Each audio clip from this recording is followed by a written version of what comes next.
Alô, amigos, estamos aqui no Japim Notícias e hoje, olha, nós vamos fazer uma entrevista, mas muito interessante.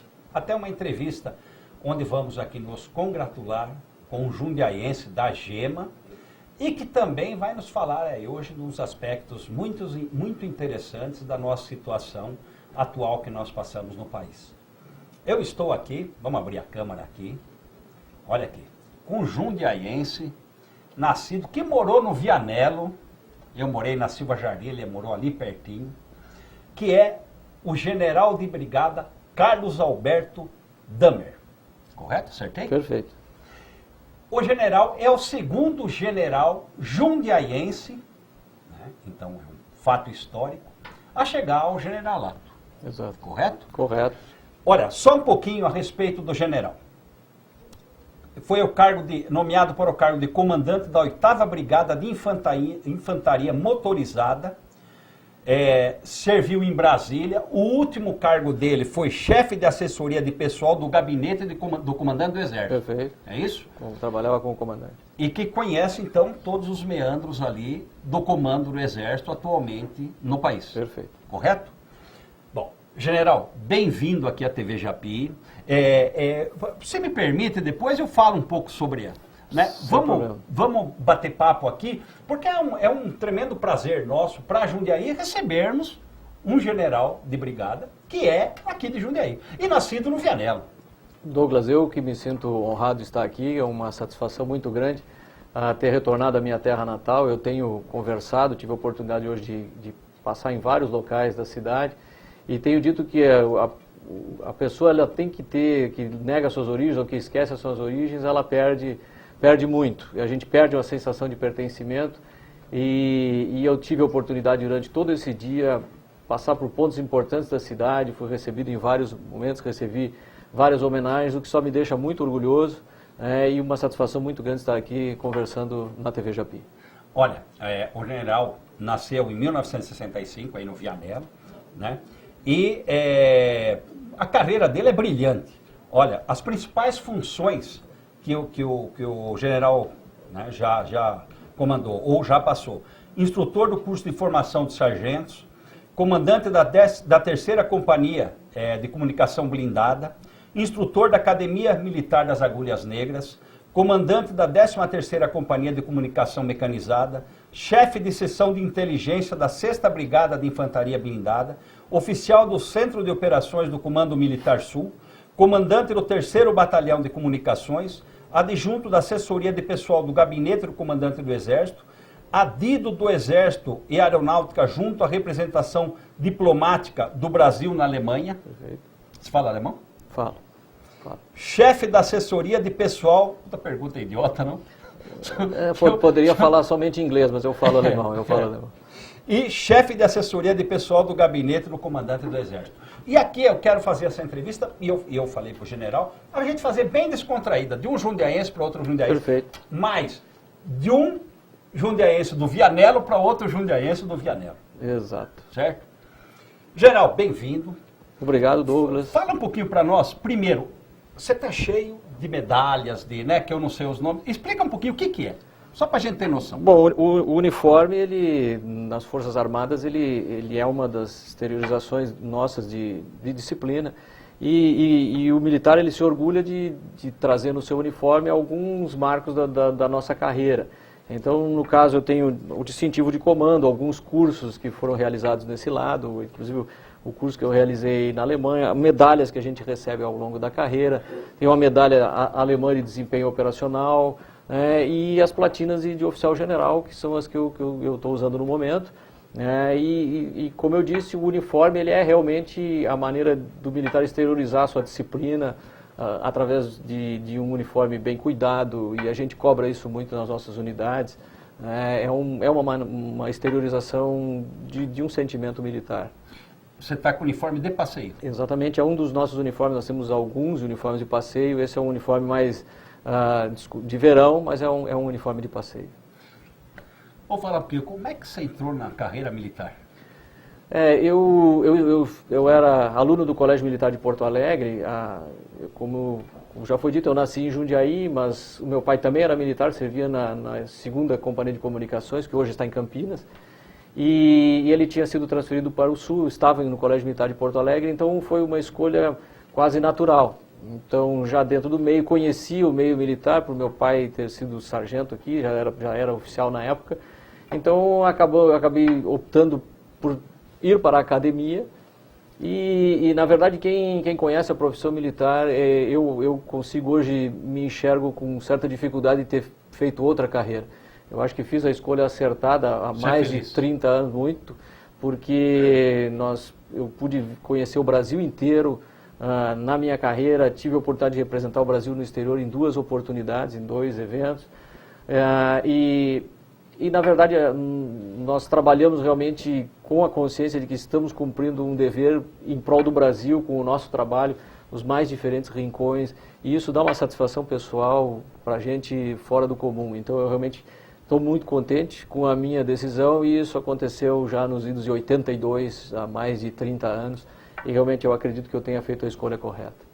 O que você faz hoje? Qual que é hoje a sua posição? Como é que você está? Eu fui promovido a general em julho, na última reunião do alto comando, na penúltima que teve, e hoje comando a 8ª Brigada de Infantaria Motorizada em Pelotas.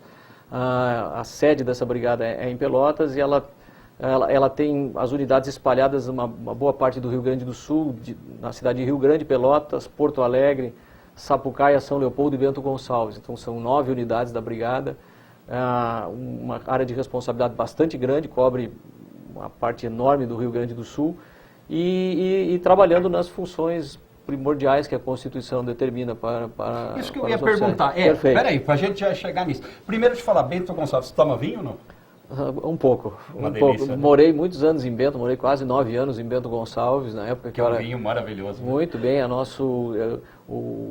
cidade encontrou uma vocação turística muito boa, muito forte. Muito forte nessa área. Eu conheci, era completamente diferente há 30 anos atrás, mais de 30, e realmente estou muito contente de voltar lá e ver a pujança da região.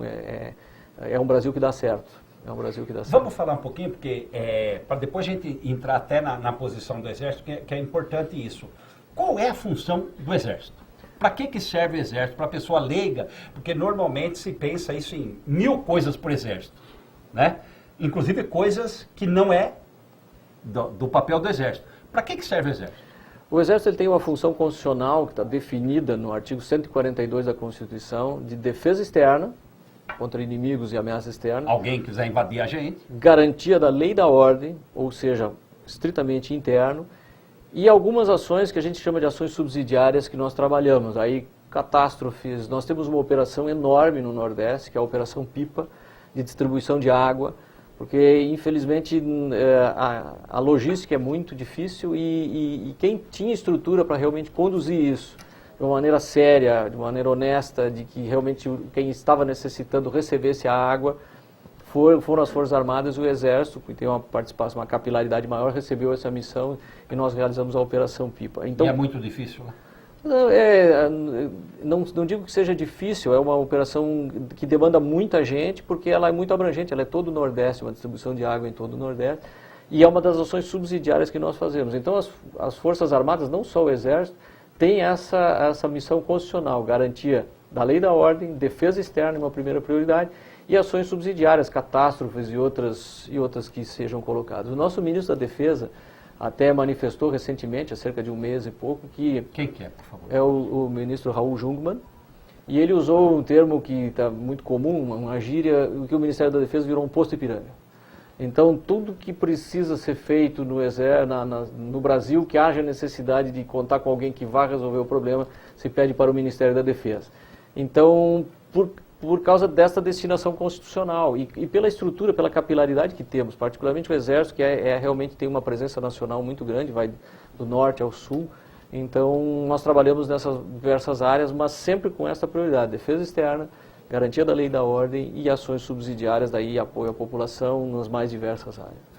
E também nas questões que a gente tem visto muito no Rio e em outros lugares, quando há um problema muito grande de falta de segurança, o Exército acaba ajudando também para restabelecer essa ordem. Né? Exato, esta é a parte de garantia da lei e da ordem.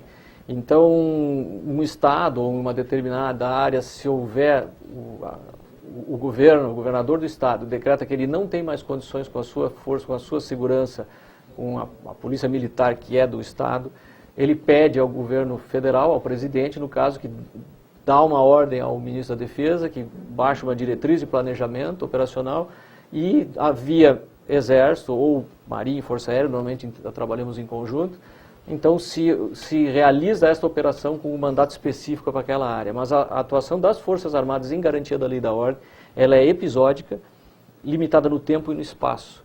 Já vai com o tempo determinado? Ela vai com o tempo determinado e algumas vezes é prorrogado em função das necessidades do Estado. Nós estamos agora em Pernambuco, a Polícia Militar de Pernambuco entrou em greve e exatamente isso que eu descrevi, o governador do Estado pediu o apoio do governo federal, o presidente autorizou, o Ministério da Defesa autorizou e nós estamos com 3.500 homens na região metropolitana de Recife e área do entorno para prestar segurança, tendo em vista a greve da Polícia Militar que está realizando. Então é uma das nossas missões constitucionais. Nós não é a vocação de Forças Armadas de Segurança Pública, mas nós constitucionalmente temos essa missão e quando realmente há falência do Estado ou há dificuldade do Estado de fazer isso, nós entramos. Da ordem, vocês ajudam. Nós entramos com a nossa força. Vamos falar um pouquinho das nossas divisas. Nós estamos seguros? Como que nós estamos em termos de manutenção das nossas divisas, nas nossas seguranças externas, assim, no sentido externo? O Exército ele é presente, ele tem uma estratégia de presença em várias áreas, nós temos a estratégia, então temos em todo o arco fronteiriço, tanto do norte até o sul, presença de tropa. E também é uma das missões constitucionais, nós podemos atuar na faixa de fronteira, que é delimitada em 150 quilômetros das fronteiras do Brasil, mas obviamente a nossa fronteira ela é gigantesca, são milhares de quilômetros, nós não temos como mobiliar toda a fronteira. E a fronteira é uma fronteira permeável.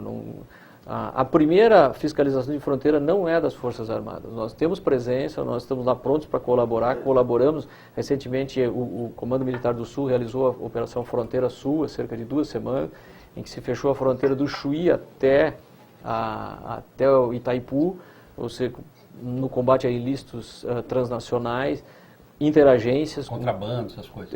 E de armas, drogas, abigeato, que tem muito também na região onde é a minha brigada. Como que é? Abigeato, roubo de gado.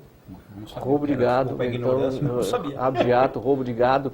É uma coisa que talvez aqui em São Paulo não tenha, na minha terra não tem, mas no Rio Grande do Sul é bem comum, em toda a área de lá, de roubo de gado. Então, nós realizamos operações de interagência, mas o primeiro combate é Receita Federal, Polícia Federal, e infelizmente é uma realidade para todos os segmentos de segurança pública, há uma deficiência de pessoal, né, pela deficiência de orçamento. Se vocês estão com tropa satisfatória, está aquém, como é que está? O Exército tem hoje, o que nós temos, ele tem um efetivo autorizado, e nós estamos praticamente no teto desse nosso efetivo autorizado. Ele, não vou dizer que seja suficiente para as nossas necessidades, mas o nosso comandante tem uma frase que o Exército não pode ser maior que o nosso país, ele não pode ter. Então, é o que hoje o país consegue manter. Então, nós temos deficiências, não de pessoal, algumas deficiências de material, mas o grande bem do nosso Exército, das nossas Forças Armadas, e não só daí do Exército, mas de todas elas, é o nosso pessoal. Então nós investimos forte nas nossas escolas, porque os nossos oficiais e sargentos, eles propagam a nossa cultura, os nossos ensinamentos. Né? Aqui em Jundiaí é uma escola de formação, o nosso GAC aqui em Jundiaí é uma escola de formação. Então esse é o grande investimento do Exército, já que nós não podemos ir em pessoal, porque é o grande bem que nós temos. Então nós temos um Exército que ainda tem muitos recrutas que trabalham todo ano, e é lógico que se nós reduzíssemos efetivo e trabalhando com forças profissionais, nós poderíamos reduzir efetivos. No entanto, seria até mais caro, talvez, porque o soldado profissional, que vai ficar vários anos, ele recebe mais e ele é mais caro. E daí nós temos uma redução ainda de efetivo. Então, o efetivo hoje que o Exército trabalha nas várias áreas, ele é bastante adequado. Né? Algumas deficiências de material pontuais, mas nós trabalhamos, o Comando do Exército tem como prioridade algumas tropas de mobilidade estratégica para atender às necessidades que nós temos, que é a Brigada Paraquedista no Rio de Janeiro, a própria Brigada Aeromóvel aqui de Caçapava, em São Paulo, o Comando de Aviação do Exército também em Taubaté. Então são algumas tropas de mobilidade estratégica que podem atender onde haja uma falta momentânea do Exército, onde nós não estejamos tão presentes como na maioria do território nacional. Até por curiosidade, quantos generais nós temos? Nós temos de previsão 147, isso é a previsão de oficiais generais. Nós temos um número um pouco maior porque com a criação do Ministério da Defesa, com funções de segurança institucional da Presidência da República, tem alguns generais, missões no exterior, como na ONU, como o próprio Force Commander no Haiti. Então alguns generais saem para trabalhar fora da nossa força, então os generais são promovidos. Eu não tenho como dizer quantos são no total, porque esse número é flutuante, mas de número padrão são 147. E fala um pouquinho, você falou do Haiti, que trabalho está sendo feito no Haiti ainda? No Haiti nós temos ainda um batalhão, em torno de 700 homens, é o nosso batalhão, e diferentemente do que a ONU costuma fazer, nós estamos o Exército Brasileiro, desde que a missão começou, o Force Commander do Haiti é um general brasileiro, é uma exceção pelo trabalho assim, diferenciado que o Brasil tem conduzido, os nossos oficiais e sargentos e a nossa tropa tem conduzido no Haiti. Então tem sido recorrente que a ONU ofereça o cargo ao Brasil. Então nós temos lá o general comandante da missão, o comandante do componente militar, é um general brasileiro, nós temos oficiais no staff da operação e nós temos o batalhão brasileiro, além de vários outros países, como Chile, Uruguai, Argentina, que tem também vários batalhões, que tem tropas lá. O Haiti, havia uma resolução da ONU que a missão iria terminar em outubro desse ano, mas em função do furacão, novamente, que o Haiti, quando ele está perto de solucionar, aí tivemos o furacão novamente, que destruiu uma boa parte do país, então a missão já foi prorrogada por mais um ano, então nós devemos renovar o batalhão que está lá, na verdade o componente de segurança hoje ele já diminuiu bastante as necessidades. É mais humanitário? Vai permanecer por muito tempo ainda a assistência humanitária. O país precisa de muitas coisas ainda. É um país atingido, né? Teve guerra civil também? Não chegou a haver, mas esteve à beira, porque muita violência, havia uma criminalidade muito grande, e isso tudo hoje está contido. E, na verdade, uma missão da ONU, ela entra, ela estabiliza, e o país ele tem que se desenvolver. Então, tem que haver instrução para as forças de segurança que vão substituir as forças da ONU. A ajuda humanitária ela não pode parar de uma hora para outra, porque Sim. O país não tem estrutura. Não produz. E o país ele tem inúmeras carências, apesar de ele ter uma vocação turística razoável, mas ele não tem energia. O Brasil está colaborando para a construção de uma hidroelétrica, para permitir que o país seja independente de energia. Então, na verdade, o problema é muito maior do que os brasileiros pensam, porque realmente... Porque às vezes a gente vê crítica, né, sem fundamento, a pessoa não conhece, acaba fazendo crítica, mas é importante mostrar essa necessidade de um país que precisa das forças da ONU para recuperação e desenvolvimento. Exatamente, é o país mais pobre da América, né, e são nossos vizinhos. Então... nós entramos lá, o Brasil está lá. Se o Brasil não estivesse no Haiti, possivelmente nós estaríamos com tropa em outro local, que é uma vocação do Exército e está contribuindo sempre para as missões da ONU. Nós trabalhamos, nós temos um protagonismo na ONU em várias operações, então nós estaríamos em outro local. Vamos até falar um pouquinho do nosso momento atual, né? Perfeito. Porque eu vi uma manifestação do general comandante do Exército, né, a respeito, porque há uma grita, vamos dizer assim, às vezes a falta de conhecimento faz o cidadão esquece que ele é um ator social, né? Que ele é um ator fundamental da vida em sociedade, e quando há um tumulto social, um tumulto político, um tumulto de desenvolvimento do país, né? Com as suas crises e tal, faz-se o quê? Vamos recorrer ao Exército. Vamos recorrer, a gente fala Exército, mas as Forças Armadas, né? É que as pessoas falam, né? Acabou o Exército virando as Forças Armadas, né? Mas não é. Mas fala assim, vamos fazer, né? E mais, às vezes, falando assim, puxa, vocês não fazem nada, né? Então, eu gostaria até, porque há a posição do Exército relativo a isso, né? E mostrando que as nossas... Eu não vou falar, por favor. O que o senhor acha disso enquanto posição do Exército? Como foi mencionado, eu trabalhei até julho do ano passado, desse ano, no gabinete do comandante do Exército, e o nosso comandante ele foi muito claro, e ele cunhou uma expressão que definiu muito bem os rumos e o pensamento da força em relação a todo o momento que foi vivido. Que o Exército e as Forças Armadas estão para garantir a estabilidade da nação. E nós vamos garantir essa estabilidade dentro da legalidade, cumprindo o que a Constituição nos impõe e o que nos permite. E essa estabilidade, baseada na legalidade, ela é dada por uma legitimidade que a sociedade deu às Forças Armadas, fruto da aprovação que as pesquisas de opinião têm comprovado. Então nós temos quase 80% de aprovação às Forças Armadas, de credibilidade frente à sociedade. Mas nós vamos trabalhar pela estabilidade. As Forças Armadas não podem e trabalharão sempre assim, dentro da legalidade que a Constituição nos permite. E o comandante mencionou também, em um momento, que na verdade o que muitos pedem à volta de um governo militar, não necessariamente que haja um presidente general, mas que o que a sociedade está carente e gostaria de ver são os valores que as Forças Armadas desenvolvem no seu dia a dia, nos seus quartéis, de honestidade, de camaradagem, de comprometimento, de dedicação, de amor à pátria, que muitas vezes a sociedade não enxerga no nosso segmento político e em algumas das instituições. Então, essa é a visão do comandante, que na verdade o que a sociedade clama é um pouco dos valores que nós temos, que nós no nosso dia a dia, nas nossas unidades, cultivamos, que isso estivesse realmente à frente dos dirigentes do nosso país, mas que o nosso procedimento, o nosso trabalho será sempre dentro da legalidade, com o objetivo de manter a estabilidade do país. E mesmo porque um digamos assim, dos aspectos, né, que as Forças Armadas têm é a manutenção da legalidade das instituições. Exato. Não é isso? E pelo que consta, as instituições estão funcionando. Correto? No nosso país eu não estou vendo ainda. As instituições estão de pé, estão funcionando. Exato. Corretamente? Perfeito. Então, quer dizer, não há necessidade nenhuma de intervenção. O que há é um desajuste social entre a classe política e a sociedade.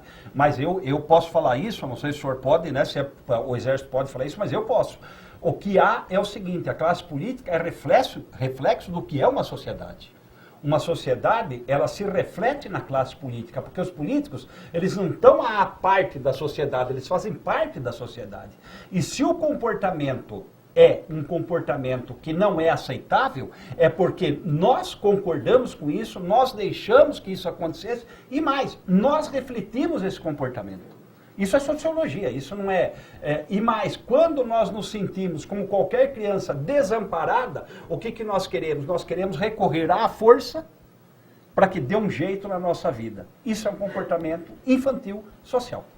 Não sei se o Exército pode falar isso, mas eu posso. A mensagem do comandante foi, até durante o processo de impeachment todo, que todos nós vivenciamos e até aqui, ele sempre deixou claro que no entendimento dele e da força e dos outros comandantes, que as instituições sempre estiveram funcionando. E que então qualquer que fosse a decisão do Congresso Nacional, em todo esse processo, o Exército estaria lá para a manutenção da estabilidade. E essa eu acho que foi uma postura extremamente importante em todo esse processo e que ele continua mantendo até hoje, que essa é o nosso entendimento. Sabe por quê também?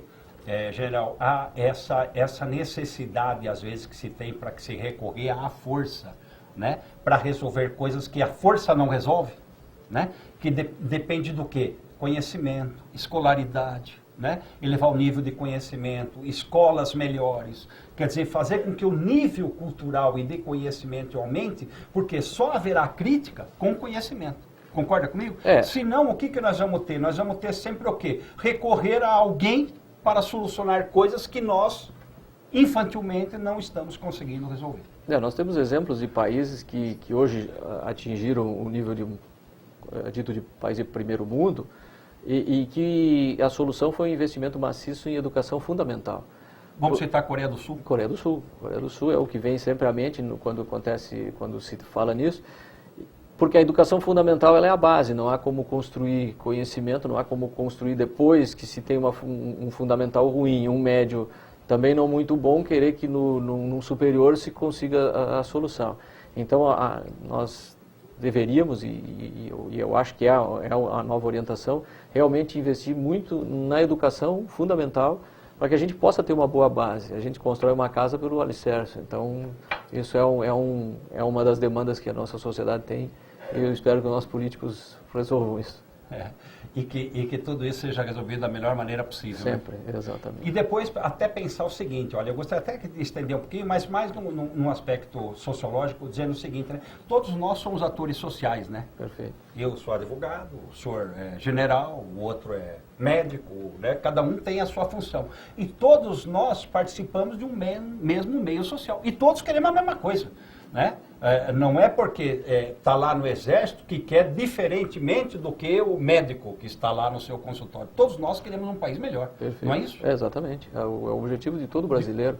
A gente trabalha no dia a dia todo, e o nosso povo é um povo trabalhador, é um povo que trabalha muito, né, e todos gostariam de estar em uma situação melhor. E nós somos um país realmente de que perdemos várias oportunidades ao longo dos anos, mas esperamos que eu tenho a convicção, e eu acho que todos, que a crise ela sempre é favorável, porque ao final dela sempre haverá um estado de melhora, porque vamos superar, nós chegamos a um ponto em que temos que melhorar. Né? Então, piorar mais é difícil. Né? Eu acho que nós vivenciamos uma crise econômico-política e ainda estamos no meio dela, né? A crise econômica não passou.